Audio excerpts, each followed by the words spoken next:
Krishna, welcome back to my channel. So friends, ಇವತ್ತಿನ ಒಂದು reading ನಿಮ್ಮ ಪರ್ಸನ್ ಅವರ ಕರೆಂಟ್ ಎನರ್ಜೀಸ್ ನಿಮಗೋಸ್ಕರ ಏನಿದೆ ಅಂತ ನೋಡೋಣ. ಸ್ಪೆಷಲಿ ನೋ ಕಾಂಟ್ಯಾಕ್ಟ್ ಯಾರಿದ್ದೀರಾ, ಸಪ್ರೇಷನಲ್ಲಿ ಯಾರಿದ್ದೀರಾ, ಬ್ರೇಕಪ್ ಸಿಚುವೇಷನಲ್ಲಿ ಯಾರಿದ್ದೀರಾ ಅವ್ರಿಗೋಸ್ಕರ ಈ ಒಂದು ರೀಡಿಂಗ್ ಆಗಿರುತ್ತೆ. ನಿಮ್ಮ ಪರ್ಸನ್ ನಿಮ್ಮ ಬಗ್ಗೆ ಏನು ಯೋಚಿಸ್ತಾ ಇದ್ದಾರೆ, ನಿಮ್ಮ ಪರ್ಸನ್ ನಿಮಗೆ ಏನು ಹೇಳಬೇಕು ಅಂದ್ಕೊಳ್ತಾ ಇದ್ದಾರೆ, ಏನು ಫೀಲ್ ಮಾಡ್ತಾ ಇದ್ದಾರೆ ಎಲ್ಲವನ್ನು ನೋಡೋಣ.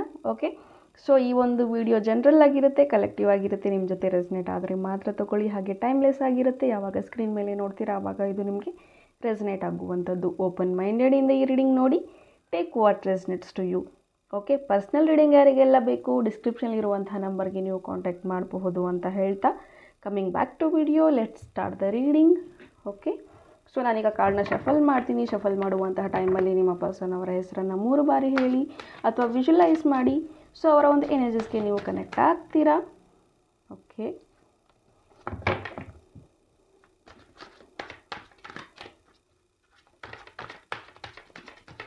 ಸೊ ಏನೇ ಬಂದ್ರೂ ಓಪನ್ ಮೈಂಡೆಡಿಂದಾನೇ ನೋಡಿ, ಪಾಸಿಟಿವ್ ಆಗಿ ತೊಗೊಳ್ಳಿ.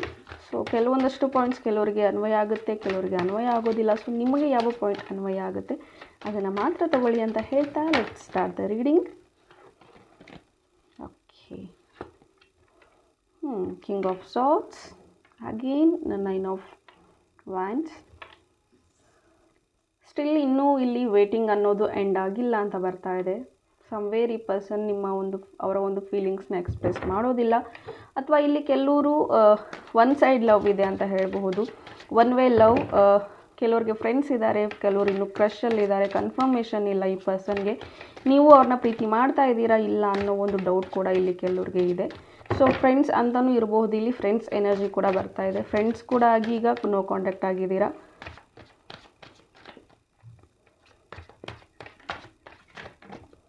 ಓಕೆ, ರೀಸೆಂಟಾಗಿ ನಿಮ್ಮಿಬ್ಬರ ಮಧ್ಯೆ ಒಂದು ಜಗಳ ಆಗಿದೆ. ಸೊ ಅದನ್ನು ಸಾರ್ಟ್ ಔಟ್ ಮಾಡಬೇಕು ಅಂತ ವೇಟ್ ಮಾಡ್ತಾ ಇದ್ದಾರೆ. ಅವರಾಗಲೇ ಬರಲಿ ಅಂತ ನೀವಾಗಲೇ ಬರಲಿ ಅಂತ ಅವರು. ಸಮ್ವೇರ್ ಇಬ್ಬರು ಸೋಲ್ತಾ ಇಲ್ಲ ಆ ಒಂದು ಜಗಳದಿಂದ. ಆ್ಯಂಡ್ ಫ್ಯಾಮಿಲಿ ಇಶ್ಯೂಸ್ ಕೂಡ ನಡೀತಾ ಇದೆ ಈ ಪರ್ಸನ್ ಲೈಫಲ್ಲಿ ಅಂತ ಹೇಳ್ಬಹುದು. ಫ್ಯಾಮಿಲಿಯಲ್ಲೂ ಕೂಡ ಕಾನ್ಫ್ಲಿಕ್ಟ್ಸ್ ಅನ್ನೋದು ನಡೀತಾ ಇದೆ. The sun. ಓಕೆ, ರಿಯುನೈಟ್ ಆಗಬೇಕು ಅಂತ ತುಂಬ ವೇಟ್ ಮಾಡ್ತಾ ಇದ್ದೀರಾ ಅಂತ ಹೇಳಬಹುದು. ಬಟ್ ನಿಮ್ಮಿಬ್ಬರ ಮಧ್ಯೆ ಒಂದು ಗೋಡೆ ಅನ್ನೋದನ್ನು ನೀವು ಕಟ್ಕೊಂಡಿದ್ದೀರಾ. ಇಟ್ ಮೈಟ್ ಬಿ ಅ ಈಗೋ ಅಥವಾ ಭಯ, ಲೂಸಿಂಗ್ ಆಫ್ ವ್ಯೂ, ಅಥವಾ ನಿಮ್ಮನ್ನು ಕಳ್ಕೊಳ್ತೀನಿ ಅನ್ನೋ ಭಯ ಅವರನ್ನು ಕಳ್ಕೊಳ್ತೀನಿ ಅನ್ನೋ ಭಯ ನಿಮಗೆ, ಅಥವಾ ನೀವಿಬ್ಬರು ಒಂದಾದರೆ ಫ್ಯಾಮಿಲಿನ ಕಳ್ಕೊಳ್ತೀನಿ ಅನ್ನೋ ಭಯ ಇನ್ನೊಂದು ಕಡೆ ಆಗಿರಬಹುದು, ಅಥವಾ ಇಬ್ಬರ ಒಂದು ಈಗೋ ಮಧ್ಯೆ ನಿಮ್ಮ ಪ್ರೀತಿ ನಿಂತ್ಕೊಂಡಿದೆ ಅಂತ ಹೇಳಬಹುದು. ಅವರು ಈಗೋ ಬಿಡ್ತಾ ಇಲ್ಲ, ನೀವು ಈಗೋ ಬಿಡ್ತಾ ಇಲ್ಲ. ಸೊ ಆ ರೀತಿಯ ಒಂದು ಎನರ್ಜೀಸ್ ಇಲ್ಲಿದೆ. ಆ್ಯಂಡ್ ನಿಮ್ಮಿಬ್ಬರ ಮಧ್ಯೆ ಒಂದು ಗೋಡೆ ಇದೆ ಅಂತ ಹೇಳಬಹುದು. ನಿಮ್ಮಿಬ್ಬರ ಒಂದು ಪ್ರೀತಿ ಮಧ್ಯೆ ಒಂದು ಅಡ್ಡಿ ಬರ್ತಾ ಇದೆ, ಒಂದು ಗೋಡೆ ಕಟ್ಕೊಂಡಿದ್ದೀರಾ. ನಿಮ್ಮ ಒಂದು ಫೀಲಿಂಗ್ಸ್ ಮಧ್ಯೆನೂ ನೀವು ಒಂದು ಗೋಡೆ ಕಟ್ಕೊಂಡಿದ್ದೀರಾ, ಅವರ ಒಂದು ಫೀಲಿಂಗ್ಸ್ ಮಧ್ಯೆನೂ ಅವರು ಒಂದು ಗೋಡೆ ಕಟ್ಕೊಂಡಿದ್ದಾರೆ. ಸೊ ಆ ಗೋಡೆನ ಇಲ್ಲಿ ನೀವಿಬ್ಬರು ಹೊಡಿತಾ ಇಲ್ಲ. ಸೊ ಆ ರೀತಿ ಎನರ್ಜೀಸ್ ಇದೆ. ಮೈಟ್ ಬಿ ಗೋಡೆ ಇನ್ ದ ಸೆನ್ಸ್ ಈಗೋ ಆಗಿರ್ಬೋದು, ಭಯ ಆಗಿರಬಹುದು, ಅಥವಾ ಫ್ಯಾಮಿಲಿ ಇಶ್ಯೂಸ್ ಆಗಿರಬಹುದು, ಅಥವಾ ಕ್ಯಾಸ್ಟ್ ವಿಚಾರ ಕೂಡ ಕೆಲವರಿಗೆ ಇಲ್ಲಿ ಅಡ್ಡಿ ಆಗ್ತಾ ಇದೆ ನಿಮ್ಮ ಒಂದು ಪ್ರೀತಿಗೆ ಅಂತ ಹೇಳಬಹುದು. ಇಂಟರ್ ಕಾಸ್ಟ್ ಕೂಡ ಆಗಿರಬಹುದು ಇಲ್ಲಿ. ಬಟ್ ಆ್ಯಂಡ್ ಈ ಪರ್ಸನ್ ತುಂಬ ಭಯ ಪಡ್ತಾ ಇದ್ದಾರೆ ಅಂತ ಹೇಳ್ಬೋದು. ಕೆಲವೊಂದಷ್ಟು ಕಾರಣಗಳಿಗೆ ಇಲ್ಲಿ ಭಯ ಅನ್ನೋದು, ಭಯದ ವಾತಾವರಣ ಇವ್ರ ಲೈಫಲ್ಲಿ ನಡೀತಾ ಇದೆ ಅಂತ ಹೇಳಬಹುದು. ಓಕೆ, ಸೊ ಯೂನಿವರ್ಸ್ ಇನ್ನೂ ಹೆಚ್ಚಿನ ಕ್ಲಾರಿಟಿ ನನ್ನ ವ್ಯೂವರ್ಸ್ಗೆ ಕೊಡಿ ಅಂತ ಹೇಳ್ತಾ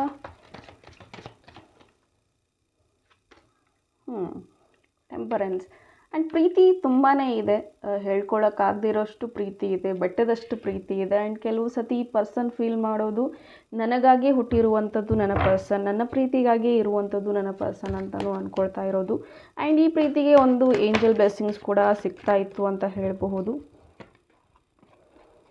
ಆ್ಯಂಡ್ ಒಂದು ಹೊಸ ಅಪೋರ್ಚುನಿಟಿಗೆ, ಒಂದು ಹೊಸ ದಾರಿಗೆ ಈ ಪರ್ಸನ್ ಕಾಯ್ತಾ ಇದ್ದಾರೆ ಅಂತ ಹೇಳಬಹುದು. ಮೈಟ್ ಬಿ ಹಳೆಯ ಒಂದು ಪ್ಯಾಟರ್ನ್ ಏನಿದೆ, ಒಂದು ಥಿಂಕಿಂಗ್ ಪ್ಯಾಟರ್ನ್ ಏನಿದೆ ಅದನ್ನು ಚೇಂಜ್ ಮಾಡ್ಕೋಬೇಕು ಅಂತ ಅಂದ್ಕೊಳ್ತಾ ಇರುವಂಥದ್ದು, ಅಥವಾ ಒಂದೇನೋ ಒಂದು ಸಪೋರ್ಟ್ ಅನ್ನೋದು ಬೇಕು, ಅಥವಾ ಒಂದು ನ್ಯೂ ಜರ್ನಿ, ಹೊಸ ರೀತಿಯಲ್ಲಿ ಆಗೋಗಿರೋದೆಲ್ಲ ಮುಗೀಲಿ, ಬಟ್ ಇನ್ನು ಮುಂದೆ ಒಂದು ಹೊಸದಾಗಿ ಸ್ಟಾರ್ಟ್ ಮಾಡ್ಕೊಳ್ಳೋಣ, ಈ ರೀತಿಯ ಒಂದಷ್ಟು ಎನರ್ಜೀಸ್ ಈ ಪರ್ಸನ್ ಯೋಚನೆ ಮಾಡ್ತಾ ಇರುವಂಥದ್ದು ಕಾಣಿಸ್ತಾ ಇದೆ. ಆ್ಯಂಡ್ ಒಂದು ನ್ಯೂ ಬಿಗಿನಿಂಗ್. ಲೈಫಲ್ಲಿ ತುಂಬ ಅಪ್ಸ್ ಆ್ಯಂಡ್ ಡೌನ್ಸ್ ನೋಡಿದ್ದೀನಿ. ಇನ್ನು ಮುಂದೇನಾದರೂ ನನ್ನ ಲೈಫಲ್ಲಿ ನನಗಿಷ್ಟಪಟ್ಟವ್ರ ಜೊತೆ ನಾನು ಬದುಕನ್ನ ಹಂಚ್ಕೋಬೇಕು, ಅದನ್ನು ನಾನು ಫೀಲಿಂಗ್ಸ್ನ ವ್ಯಕ್ತಪಡಿಸೋದಕ್ಕೆ ನನಗೊಂದು ಧೈರ್ಯ ಅನ್ನೋದು ಬೇಕು. ಕಮ್ಮಿಂಗ್ ಡೇಸಲ್ಲಿ ಅದು ಸಿಗಲಿ ಅಂತ ಈ ಪರ್ಸನ್ ಆಶಿಸ್ತಾ ಇರುವಂಥದ್ದು. ಎಸ್, ಸೊ ಅವರ ಪ್ರೇಯರ್ಸ್ಗೆ ಆನ್ಸರ್ ಸಿಗುತ್ತೆ ಡೆಫಿನೆಟ್ಲಿ. ಈ ಹಳೆ ಪ್ಯಾಟರ್ನ್ ಏನಿತ್ತು, ಈಗ ಏನು ನಿಮ್ಮದೇ ಕಾನ್ಫ್ಲಿಕ್ಟ್ಸ್ ಆಗಿರಬಹುದು, ನೋ ಕಾಂಟ್ಯಾಕ್ಟ್ ಆಗಿರಬಹುದು, ಆ್ಯಂಡ್ ಅಸಮಾಧಾನಗಳಾಗಿರಬಹುದು, ಏನೆಲ್ಲ ಇತ್ತು ಅದು ಕಂಪ್ಲೀಟಾಗಿ ಆ ಒಂದು ಫೇಸ್ ಏನಿದೆ ಈಗ ಎಂಡ್ ಆಗುತ್ತೆ. And new journey, new phase ಅನ್ನೋದು ನಿಮ್ಮ ಲೈಫಿಗೆ ಬರುವಂಥದ್ದು ಇದೆ ಅಂತ ಹೇಳಬಹುದು.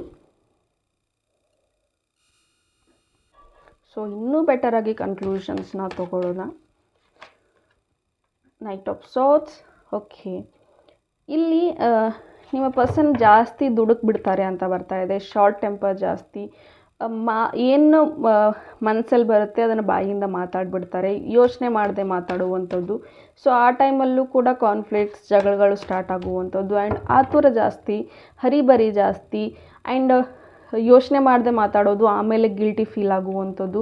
ಸೊ ಇದರಿಂದ ಮಿಸ್ಅಂಡರ್ಸ್ಟ್ಯಾಂಡಿಂಗ್ಸ್, ಮನಸ್ತಾಪಗಳು, ಆ್ಯಂಡ್ ಹೇಳೋವರೆಗೂ ಹೇಳ್ತಾರೆ, ಆಮೇಲೆ ಯೋಚನೆ ಮಾಡ್ತಾರೆ, ನಾನು ಆ ಅರ್ಥದಲ್ಲಿ ಹೇಳಿಲ್ಲ, ಐ ಡಿಂಟ್ ಮೀನ್ ದಟ್ ಅಂತ ಈ ರೀತಿ ಯೋಚನೆ ಮಾಡ್ತಾರೆ. ಆಮೇಲೆ ಅದು ತುಂಬಾ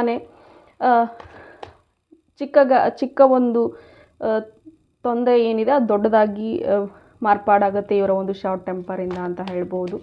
ಸೊ ಯಾವುದು ಬೇಡ ಅಂತೀವೋ, ಯಾವುದು ಬೇಡ ಅಂತೀರಾ ನೀವು, ಅದನ್ನೇ ಈ ಒಂದು ಪರ್ಸನ್ ಜಾಸ್ತಿ ಮಾಡುವಂಥದ್ದು. ಸೊ ನಾನೇ ಮಾಡಿದ್ದು ಸರಿ, ನಾನೇ ಸರಿ, ನನಗೆಲ್ಲ ಗೊತ್ತು. ಸೊ ಈ ರೀತಿಯ ಒಂದಷ್ಟು ಸ್ಟೇಜ್ ಅಲ್ಲಿ ಈ ಸದ್ಯಕ್ಕೆ ಈ ವ್ಯಕ್ತಿ ಇದ್ದಾರೆ ಅಂತ ಹೇಳಬಹುದು. ಆ್ಯಂಡ್ ಇವ್ರ ಕಮಿಟ್ಮೆಂಟ್ ವೈಸ್ ನೋಡೋದಾದರೆ ನಿಮಗೆ ಕಮಿಟ್ಮೆಂಟ್ ಕೊಡುವಂತಹ ಎನರ್ಜೀಸ್ ಇದೆ. But when it comes to commitment, ಈ ಪರ್ಸನ್ಗೆ ಫಸ್ಟು ಲೈಫಲ್ಲಿ ನೆನಪಾಗೋದು ಇವರ ಒಂದು ಕೆರಿಯರ್, ಇವರ ಒಂದು ಬಿಸ್ನೆಸ್, ಇವರ ಒಂದು ಜಾಬ್. ಫಸ್ಟು ಇವರು ಅಂತ ಯಾವಾಗಲೂ ಇವ್ರ ಬಗ್ಗೆ ಯೋಚನೆ ಮಾಡ್ತಾರೆ. When it comes to love, ಈ ಪರ್ಸನ್ ಪ್ರೀತಿ ಮಾಡ್ತಾರೆ ನಿಮ್ಮನ್ನ, ಇಲ್ಲ ಅಂತ ಅಲ್ಲ. ಬಟ್ ನಿಮಗೆ ಕಮಿಟ್ಮೆಂಟ್ ಕೊಡಬೇಕು ಅಂತ ಬಂದಾಗ ಫಸ್ಟು ನಾನು ಕೆರಿಯರಲ್ಲಿ ಸೆಟ್ಲ್ ಆಗಬೇಕು, ನಾನು ಚೆನ್ನಾಗಿರಬೇಕು ಅಂದಾಗಲೇ ನನ್ನ ಜೊತೆಗಿರುವಂಥವ್ರನ್ನೆಲ್ಲರೂ ನಾನು ಚೆನ್ನಾಗಿ ನೋಡ್ಕೊಳ್ಳೋಕ್ಕಾಗೋದು ಅಂತ ಈ ಪರ್ಸನ್ ಯೋಚನೆ ಮಾಡುವಂಥದ್ದು. But when it comes to you, ಪ್ರೀತಿ ಅಂತ ನಿಮಗೆ ಬಂದರೆ ನೀವು ಯಾವಾಗ್ಲೂ ಫಸ್ಟು ಅವರನ್ನು ಪ್ರಿಯಾರಿಟಿಯಾಗಿ ಇಟ್ಕೊಳ್ತೀರಾ. ಓಕೆ, ಎಲ್ಲವನ್ನು ಸೆಲ್ಫ್ಲೆಸ್ ಆಗಿ ಅವ್ರಿಗೆ ನೀವು ಕೊಡ್ತೀರಾ. ಬಟ್ ಅದರಿಂದ ನೀವು ತುಂಬ ಲಾಸ್ ಅನ್ನೋದನ್ನು ಸಹ ನೋಡ್ತೀರಾ. ಸೊ ಈ ಪರ್ಸನ್ಗೆ ನೀವು ತುಂಬಾ ದುಡ್ಡಿನ ಸಹಾಯನೂ ಮಾಡಿರಬಹುದು, ಅಥವಾ ಇದರಿಂದ ಅವ್ರ ಕಡೆಯಿಂದ ಅದನ್ನು ಇನ್ ರಿಟರ್ನ್ ಮಾಡೋಕ್ಕಾಗ್ದೇನೂ ಕೆಲವರು ಇಲ್ಲಿ ಮಿಸ್ಅಂಡರ್ಸ್ಟ್ಯಾಂಡಿಂಗ್ಸ್, ಜಗಳಗಳು ಕೂಡ ಆಗಿರಬಹುದು. ಪ್ರೀತಿ ವಿಚಾರದಲ್ಲಿ ಒಂದು ದುಡ್ಡಿನ ಒಂದು ಸಂದರ್ಭ ಬಂದಿದೆ. ಸೊ ಅದು ದುಡ್ಡಿನ ಸಹಾಯ ಮಾಡಿ ಆದಮೇಲೂ ಸಹ ಇಲ್ಲಿ ವಾಪಸ್ ಕೇಳಿದಾಗೂ ಸಹ ಕೆಲವೊಂದಷ್ಟು ಕಾನ್ಫ್ಲಿಕ್ಟ್ಸ್, ಜಗಳಗಳಾಗಿದೆ. ಸೊ ಆ ಒಂದು ಕಾರಣಕ್ಕೂ ಸಹ ಈ ಪರ್ಸನ್ ಫಸ್ಟ್ ಕೆರಿಯರಲ್ಲಿ ದುಡ್ಡು ಮಾಡಬೇಕು, ಅದಾದಮೇಲೆ ಎಲ್ಲವನ್ನು ರಿಟರ್ನ್ ಮಾಡಿ ಕಮಿಟ್ಮೆಂಟ್ ಕೊಡಬೇಕು ಅಂತಲೂ ಕೂಡ ಈ ಪರ್ಸನ್ ಹೇಳ್ತಾ ಇದ್ದಾರೆ. And first commitment in the sense ನಿಮ್ಮ ಹತ್ರ ಇಸ್ಕೊಂಡಿರುವಂಥದ್ದು ಅಥವಾ ಬೇರೆಯವ್ರ ಹತ್ರ ಇಸ್ಕೊಂಡಿರುವಂಥ ಸಾಲಗಳನ್ನೆಲ್ಲ, ಅವರ ಒಂದು ಸಾಲಗಳು ಏನಿದೆ ಅದೆಲ್ಲವನ್ನು ಕ್ಲಿಯರ್ ಮಾಡಿಕೊಂಡು ಆಮೇಲೆ ನಿಮಗೆ ಅವರ ಒಂದು ಫೀಲಿಂಗ್ಸ್ನ ಎಕ್ಸ್ಪ್ರೆಸ್ ಮಾಡಬೇಕು. ಆ ಫೀಲಿಂಗ್ಸ್ ಜೊತೆಗೇನೆ ಬಾಳಬೇಕು ಆ್ಯಂಡ್ ಮತ್ತೆ ಆ ಪ್ರೀತಿನ ಸಕ್ಸಸ್ ಮಾಡ್ಕೋಬೇಕು ಅಂತ ಈ ಪರ್ಸನ್ ಅಂದ್ಕೊಳ್ತಾ ಇರೋದು.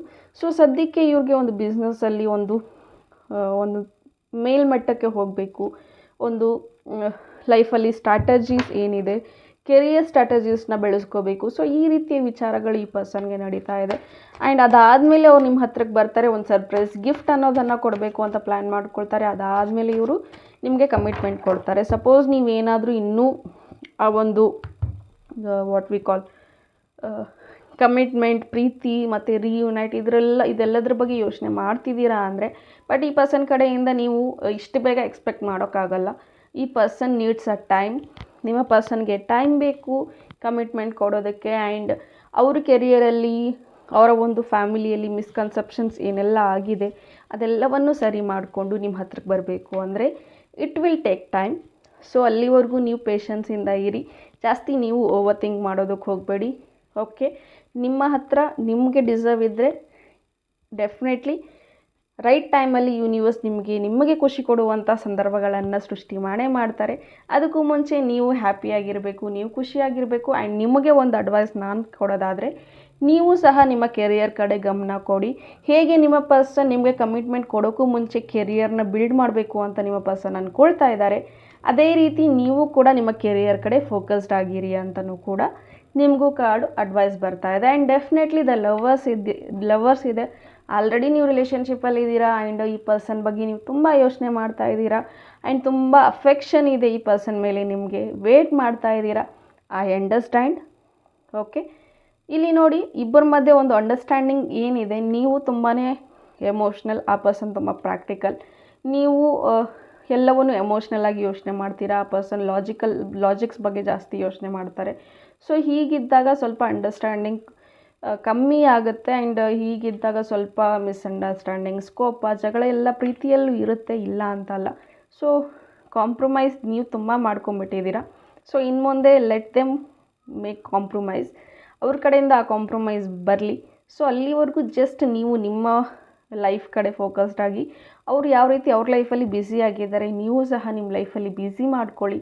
ಕೆರಿಯರ್ ಬಗ್ಗೆ ನಿಮ್ಮ ಗೋಲ್ಸ್ ಏನಿದೆ, ಸಣ್ಣ ಪುಟ್ಟ ಆಸೆಗಳು, ಚಿಕ್ಕ ವಯಸ್ಸಿಂದನೂ ಏನೋ ಒಂದು ಮಾಡಬೇಕು ಅನ್ನೋ ಒಂದು ಡ್ರೀಮ್ಸ್ ಇರುತ್ತೆ ಅಲ್ವಾ ನಿಮ್ಮದು ಸಹ, ಅದನ್ನು ನೀವು ಮಾಡೋದಕ್ಕೆ ಶುರು ಮಾಡಿ. ಡೆಫಿನೆಟ್ಲಿ ಎಸ್, ಡ್ರೀಮ್ಸ್ ಅಂದಾಗ ಮೈಟ್ ಬಿ ಇಲ್ಲಿ ಕೆಲವರಿಗೆ ಜಾಸ್ತಿ ಟ್ರಾವೆಲಿಂಗ್ ಮಾಡಬೇಕು ಅನ್ನೋ ಆಸೆ ಇದೆ, ಅಥವಾ ಬೇರೆ ದೇಶಕ್ಕೆ ಹೋಗಿ ಜಾಬ್ ಮಾಡಬೇಕು, ಹೈಯರ್ ಸ್ಟಡೀಸ್ ಮಾಡಬೇಕು ಅಂತ ಕೆಲವು ಡ್ರೀಮ್ ಏನಾದರೂ ಇದ್ದರೆ ಗೋ ಹೆಡ್, ಅದನ್ನು ನೀವು ಪೂರೈಸಿ. ಬಿಕಾಸ್ ನಿಮ್ಮ ಪರ್ಸನ್ ಆಲ್ರೆಡಿ ಅವರ ಕೆರಿಯರ್ನ ಅವ್ರು ಮಾಡ್ಕೊಳ್ತಾ ಇದ್ದಾರೆ. ಸೊ ನಿಮ್ಮ ಕೆರಿಯರ್ನು ನೀವು ಮಾಡ್ಕೊಳ್ಳೋದಕ್ಕೆ ಶುರು ಮಾಡಿ. ಡೆಫಿನೆಟ್ಲಿ ಇಬ್ಬರು ಒಂದು ಒಳ್ಳೆಯ ಒಂದು ಅಂಡರ್ಸ್ಟ್ಯಾಂಡಿಂಗಿಗೆ ಅವಾಗ ಬರ್ತೀರಾ. ಆ್ಯಂಡ್ ಅವಾಗ ನಿಮ್ಮ ಒಂದು ವೇಟ್ ಏನಿದೆ, ನಿಮ್ಮ ಒಂದು ಲಾಂಗ್ ಡಿಸ್ಟೆನ್ಸ್ ಏನಿದೆ, ನೋ ಕಾಂಟ್ಯಾಕ್ಟ್ ಏನಿದೆ, ಅದು ಎಂಡ್ ಆಗುತ್ತೆ. ಆ್ಯಂಡ್ ಫ್ಯೂಚರಲ್ಲಿ ನೀವಿಬ್ಬರು ಒಂದಾಗ್ತೀರಾ ಆ್ಯಂಡ್ ನಿಮ್ಮ ಒಂದು ರಿಯೂನಿಯನ್ ಆಗುತ್ತೆ ಅಂತ ಹೇಳಬಹುದು. ಓಕೆ, ಹೋಪ್ ಈ ರೀಡಿಂಗ್ ನಿಮಗೆ ಇಷ್ಟ ಆಗಿದೆ ಅಂತ ಭಾವಿಸ್ತೀನಿ. ಇಷ್ಟ ಆಗಿದ್ದರೆ ಕಮೆಂಟಲ್ಲಿ ತಿಳಿಸಿ. Thank you. God bless you all.